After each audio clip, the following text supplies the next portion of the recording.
माजी नगरसेवक संजय भालेराव यांचे निधन. वयाच्या 52व्या वर्षी घेतला अखेरचा श्वास.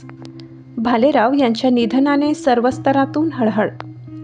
मनमाड नगरपालिकेचे माजी नगरसेवक व आंबेडकरी चळवळीतील खंदे कार्यकर्ते संजय बाबूराव भालेराव यांचे हृदयविकाराच्या तीव्र झटक्याने निधन झाले.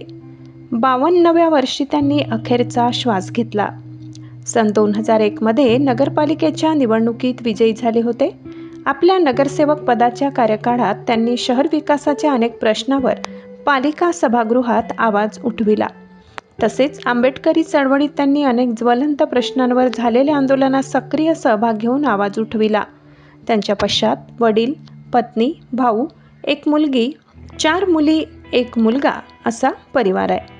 आपल्या मनमिळावू स्वभावामुळे भालेराव यांनी मोठा मित्रपरिवार जमा केला होता. त्यांच्या अकाली जाण्याने हळहळ व्यक्त होत आहे. शहरातील आंबेडकरी चळवळीसह सर्व राजकीय पक्ष, संघटना व सामाजिक संस्थांच्या वतीने श्रद्धांजली वाहण्यात आली.